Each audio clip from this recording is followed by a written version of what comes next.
교회에 대해서 우리 교회는 지금 25번째 설교를 하고 있습니다. 1월 달 들어서부터 계속해서 한국 교회를 이해하고 그리고 그 속에서 어떻게 하면 우리 교회가 건강한 교회가 될 것이냐라고 하는 이야기를 나누고 있습니다. 작년이 우리 교회로서는 100주년이었기 때문에 새로운 100년을 새롭게 쓰는 원년에 우리가 교회에 대한 것을 분명히 알고 그리고 우리 교회의 앞으로의 100년을 써나가야 되지 않겠느냐. 그래서 이제 시작한 설교가 벌써 25번째가 됐습니다. 오늘 저는 다른 설교를 할까 하고 고민을 많이 했지만 계속해서 이어져 가는 것이 의미가 있기 때문에 여기에 맞춰서 여러분과 말씀을 나누려고 그렇게 합니다. 그래서 부득불 이 중요한 이야기들을 조금 좀 다시 한번 되새기면서 해야지 되겠다 그런 생각을 하게 됐습니다. 저희들은 이 교회에 대한 그 이야기를 시작하면서 진정한 교회는 그렇다면 어떤 교회냐라고 하는 이야기를 이 요한복음을 통해서 시작을 했습니다. 그 이전에는 이제 초대교회 그리고 천주교 그리고 이제 종교개혁 그리고 유럽의 교회 그다음에 미국의 교회 그리고 오늘날 한국의 교회의 문제가 뭐냐 이런 이야기들을 나눴습니다. 그래서 이제 그 이후에 그렇다면 우리가 세워가야 할 진정한 교회는 어떤 교회냐 하는 이야기를 나누기 위해서 요한복음부터 시작을 했는데 이 요한복음을 시작하면서 특별히 더 많은 은혜를 지금 함께 나누고 있는 것 같습니다.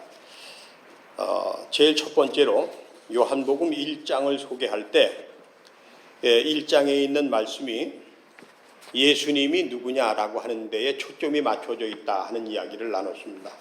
1장은 처음부터 끝까지 예수님은 하나님과 동등이고 그래서 예수님이 바로 하나님의 말씀이시고 그리고 그분에게 생명이 있고 그리고 그분에게 길이 있고 진리가 있다. 그리고 그런 이야기를 요한이라고 하는 사람을 통해서 아주 구체적으로 우리에게 이야기해 줍니다. 요한이 얘기하기를 나는 물로 세례를 주지만 내 뒤에 오시는 분은 성령으로 세례를 주시는 분이다. 그분은 세상의 모든 죄를 용서하시고 심판하시는 분이시다 라는 이야기를 하면서 예수님께서 바로 메시아가 되신다라고 하는 이야기를 이제 아주 누누이 그렇게 해나갑니다. 그런데 그때 이제 등장하는 인물이 이제 바리새인들이 등장을 합니다. 그러면서 예수에 대해서 이제 의문을 갖기 시작을 하게 되는 거죠. 그런데 1장이 끝나면서 갑자기 가나의 혼인잔치 이야기가 나옵니다.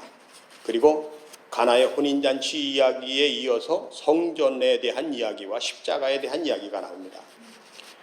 이것은 매우 중요하지만 이 이야기의 그 핵심을 제대로 보고 이해하고 그렇게 나누는 교회는 그렇게 많지 않다고 생각을 합니다. 예수님이 메시아라고 하는 이야기를 하면서 가나의 혼인잔치가 나오는 이유는 딱 하나입니다. 세상의 그 어떤 것으로도 채울 수 없는 것을 채워주시는 분이 바로 예수님이다 라고 하는 이야기를 해주고 있는 겁니다. 가나의 혼인잔치는 세상을 살아가는 사람들에게 있어서 가장 큰 축제며 기쁨입니다. 그런데 그 자리에 만족함이 없다고 하는 것입니다. 이 이야기를 3장에서 다시 하는데 니고데모를 통해서 합니다. 세상의 모든 권력을 다 한 손에 가지고 있는 사람이 자신의 결핍을 가지고 예수님께 나와서 그러면 뭐냐라고 하는 것을 질문하게 되는 겁니다. 그런데 이 가나의 혼인잔치를 가지고 메시아가 예수라고 하는 이야기를 하는 동시에 예수님께서는 이런 얘기를 합니다. 너희가 찾고 구하는 그것이 성전에는 없다라고 하는 아주 파격적인 이야기입니다. 여러분 이 이야기를 바꿔서 오늘 이 시대의 이야기로 하면 여러분들이 교회 열심히 다니고 교회 다니면서 신앙생활을 하는데 그 교회 다니는 것 때문에 가족관계나 친구관계까지도 깨지는 수가 얼마나 허다합니까?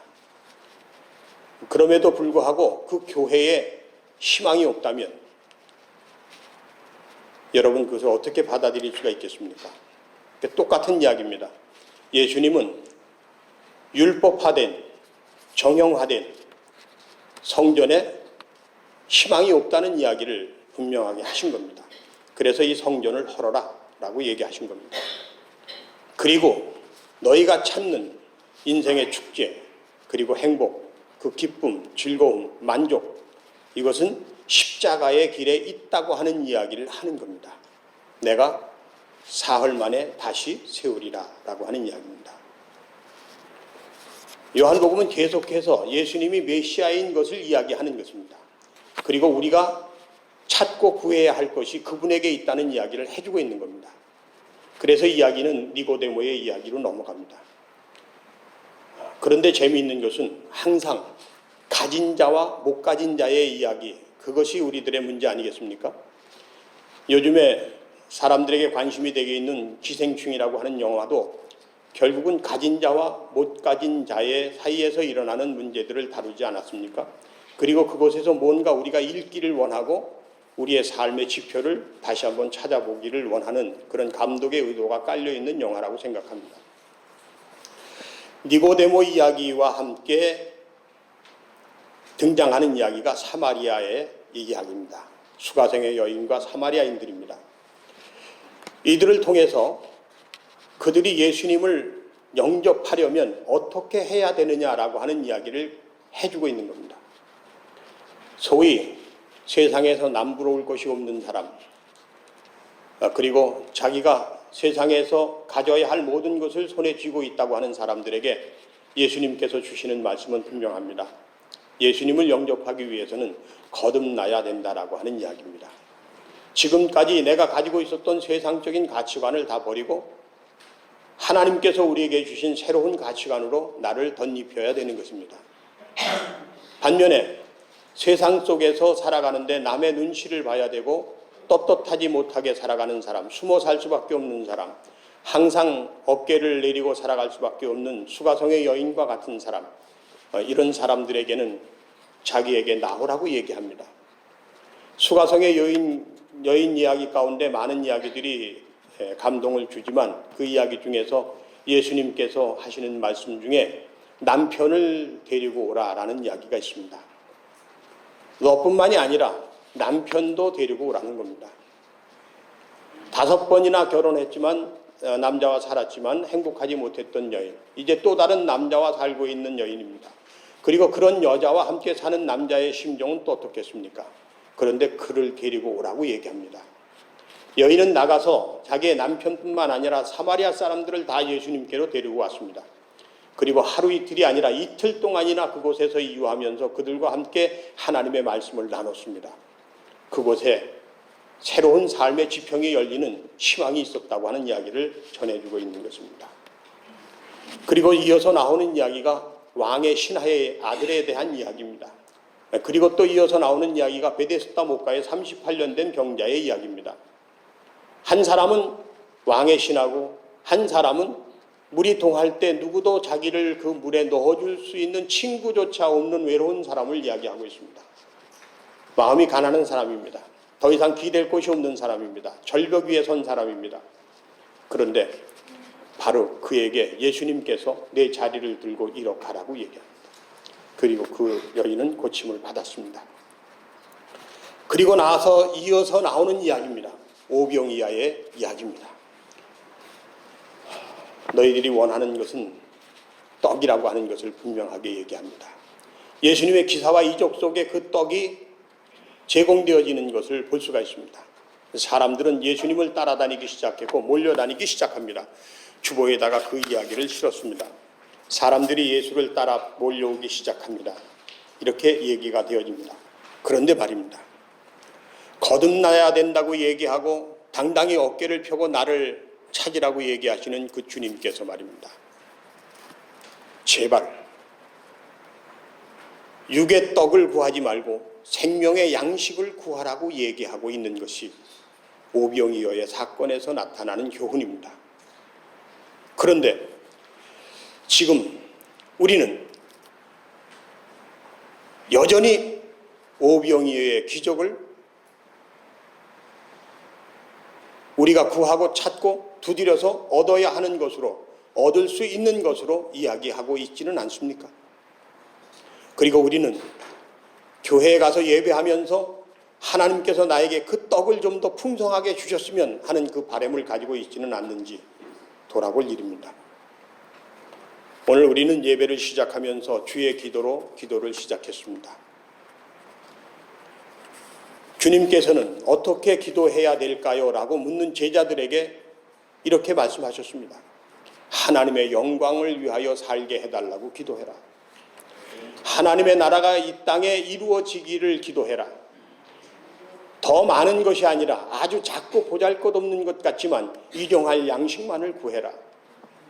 세상을 살아가는 동안에 어쩔 수 없이 원수를 만들고 살아가지만 그들을 용서하지 않으면 너에게는 진정한 기쁨과 행복이 없다. 그러므로 용서하는 사람이 되게 해달라고 기도하라고 하는 것입니다.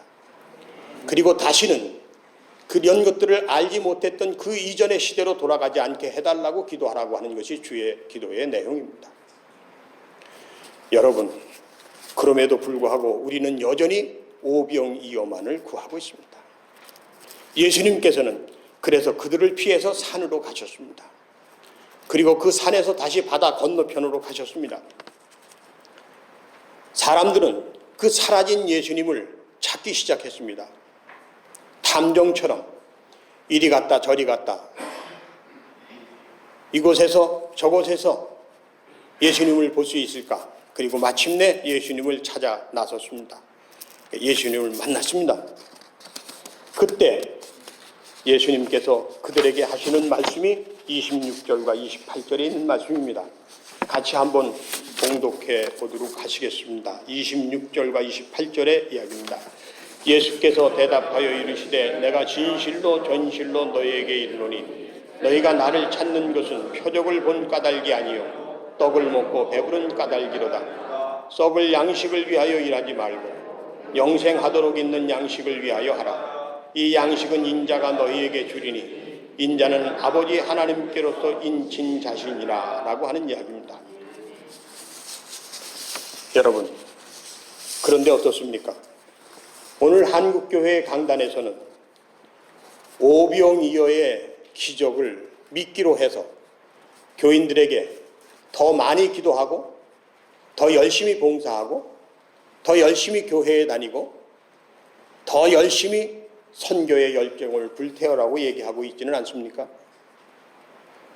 그렇게 하면 하나님께서 너희의 배를 채워주실 것이라고 하는 이야기가 오늘 한국교회 강단에서 선포되어지는 이야기라면 우리는 이곳에서부터 벗어나지 않으면, 그리고 진정으로 예수 십자가의 길을 가는 성도가 되지 않으면 우리에게는 구원이 없다고 하는 것을 이야기하는 것입니다. 어떤 잔치를 하더라도, 어떤 자리에 올라가더라도, 어떤 사람이 되더라도 결국 만족할 수 없는 허전함과 외로움과 고독과 불행을 이겨낼 수가 없다고 하는 것입니다. 그런데 말입니다. 기적 같은 일이 있습니다. 그런 것을 탐하지 않는데, 떡을 바라지 않는데, 그런데 하나님만을 바라봤는데 하나님께서 예수 그리스도를 통해서 우리에게 주신 삶을 따라가기 위해서 자기를 비우고 희생하고 헌신하면서 이웃의 손을 붙잡아주면서 따뜻한 마음을 가지고 내일을 열어가는 새로운 삶을 시작했을 때 하나님께서는 우리에게 필요한 떡을 해결해 주신다고 하는 이야기입니다. 아멘. 기적은 바로 그런 것입니다. 내가 구해서 얻어지는 것은 기적이 아닙니다. 내가 구하지 않았는데도 불구하고 하나님께서 나에게 베풀어 주신 은혜가 진짜 은혜인 것입니다. 아멘. 무엇인가를 구하기 위해서 철야 기도를 하고 새벽 기도를 하고 작정 기도를 하고 특별 헌금을 해야 된다면 그것은 이미 부패하고 타락한 교회의 모습일 수밖에 없는 것입니다. 그런 것을 위해서 전도를 해야 되고, 그런 것을 위해서 교회가 더 부흥해야 되고, 그런 것을 위해서 교회를 좀 더 그럴듯하게 조직해야 되고, 교인들을 관리해야 된다면 그것은 이미 교회가 아닙니다. 그렇게 하지 않아도 저절로 사람들이 몰려와서 그 생명의 양식에 몰입될 때, 그리고 그것만을 위해서 기도하고 예배할 때, 그리고 살아갈 때 그곳의 부활의 영광이 우리에게 찾아오는 것입니다. 그러므로 저는 오늘 한국 교회의 강단에서 떡을 양식으로 판매하는 일이 사라지는 교회가 되도록 하는 것이 우리가 앞으로 세워갈 100년의 교회라고 하는 말씀을 다시 한번 드립니다. 두 번째로, 오늘 우리는 이 세상을 살아가는 동안에 생명의 양식을 구하는 사람들로서 하나님께서 기뻐하시는 자가 되기를 바랍니다. 남편과 아내가 결혼을 했습니다. 남편은 가족을 위해서, 아내를 위해서, 자식을 위해서 자신의 모든 것을 다 던지고 심지어는 가족들의 얼굴조차 볼 수 없는 삶을 살아갑니다. 아내는 아내대로 그런 남편과 함께 손을 맞잡고 그 남편에게 고마워하고 감사하면서 자기 자신도 손에 땀이 나고 손이 다 헐고 터질 때까지 그렇게 같이 힘써서 서로 사랑하면서 살아간다면 그것은 아름다운 가정이요, 행복한 가정이라고 할 수가 있습니다. 그런데 함께 살아가는 사람들이 상대에게 자기가 원하는 것이 채워지지 않았다고 해서 부족한 것을 가지고 서로 잡아 때리고 핥히고 끌어내리고 한다면 그 가정은 행복할 수 없는 가정이 되고 마는 것입니다. 썩을 양식을 구하는 사람들의 삶의 모습입니다. 우리는 세상에서 원하는 것을 더 채우기 위해서 함께 살아가는 사람이 아니라 하나님의 말씀을 가지고 서로 용서하고 사랑하면서 칭찬하고 위로하고 격려하면서 살아가는 그런 삶을 살아야 하지 않겠습니까? 그런 것을 우리가 구해야 되지 않겠습니까? 만약에 철야 기도를 해야 된다면, 새벽 기도를 해야 된다면, 작정 기도를 해야 된다면, 산 기도를 해야 된다면 그런 것들을 구하기 위해서 우리가 해야 되지 않겠느냐라고 하는 이야기입니다. 여러분, 교회 생활을 하는데 교회 잘 나오지 않아도 괜찮습니다. 내가 못 나와서 못 나오는데 그걸 가지고 뭐라 그럴 사람이 어디 있습니까? 어쩌다 한번 이제 가장 노릇 좀 하겠다고 해서 가족들과 함께 여행을 좀 다녀오겠다고 하는데 그걸 가지고 누가 뭐라고 얘기하겠습니까? 세상 살면서 힘겨웠던 날들이 지나고 이제 나이 50줄에 들어서면서 그 옛날 친구들이 함께 만나자고 해서 일요일 날 서로 모임을 갖는데 거기 한번 간다고 해서 그걸 가지고 뭐라 그러시는 하나님이면 저는 그런 하나님을 저부터 믿지 않겠습니다. 우리는 교회에 다니기 위해서 교회에 다니는 것이 아니라 하나님과 눈을 맞추기 위해서 교회에 다니는 겁니다. 우리는 하나님의 말씀을 듣고 그 말씀으로 내가 거듭난 사람이 되기 위해서 교회에 다니는 겁니다. 일주일에 한두 번도 아니고 서너 번씩, 대여섯 번씩 혹은 열대 번씩이나 교회 다니면서 살지 않아도 괜찮습니다. 교회 어떤 조직이나 관리가 필요 없습니다. 때로는 헌금을 못해도 괜찮습니다. 하나님께서 원하시는 것은 그것이 아니라 우리가 진정으로 하나님의 말씀을 아멘으로 받는 것입니다. 오늘 주보에 보면 사랑 노트에 영접에 대한 이야기를 잠깐 했습니다. 우리가 사랑을 그려가는 데 있어서 나와 만나는 모든 사람을 영접하는 자가 행복한 것을 만들 수 있다고 하는 이야기입니다. 사랑을 그릴 수 있다는 이야기입니다. 영접입니다. 영접하는 사람은 그를 보기를 원하고 그의 말에 귀를 기울이고 그리고 그의 마음을 헤아리고 그리고 그를 이해하고 그리고 그와 함께 살아가는 것을 위해서 노력하는 사람입니다. 여러분, 우리는 조폭세계가 아닙니다. 대기업의 직원도 아닙니다. 우리는 거룩한 하나님의 성전에서 하나님을 만나는 성도일 뿐입니다. 그러므로써 우리가 찾고 구하는 것이 생명의 양식이 될 때 하나님께서는 그 이상의 것으로 우리에게 축복해 주시는 그런 하나님이시다라고 하는 것을 알아야 된다, 그런 얘기입니다. 그러므로 우리는 끊임없이 양의 양식을 위해서 기도하고 예배하는 그런 교회를 세워갈 것입니다. 그리고 마지막 이야기입니다. 어제 오래간만에 춘천에 나가서 생활하고 계시는 설미숙 권사님이 오셨는데 이런저런 얘기하다가 권사님이 그런 얘기를 하세요. 어디 가서 교회 다닌다고 얘기하지 말아야 된다고. 어디 가서 교회 다닌다고 얘기하면 사람들에게 수모를 당한답니다. 창피하답니다. 사람들이 교회에 다니는 사람들을 정상적인 사람으로 보지 않는다고 하는 이야기입니다. 세상 사람들이 다 아는데 교회 다니는 사람들만 모릅니다. 특히 장로님들이 진짜 모릅니다. 더더구나 목사님들은 정말 모릅니다.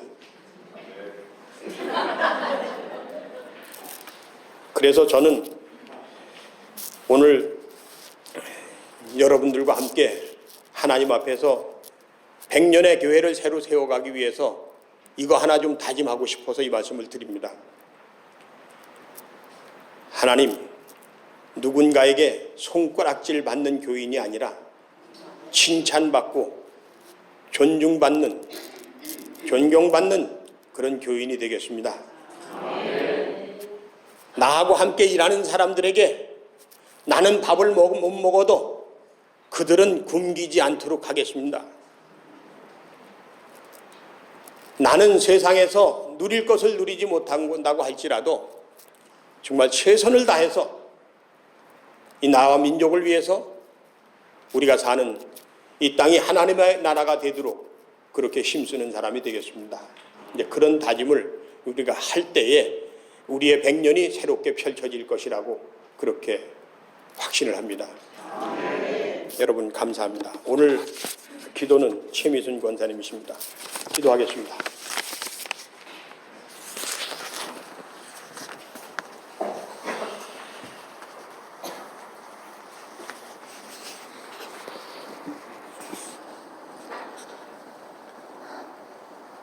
은혜로우신 하나님 감사합니다.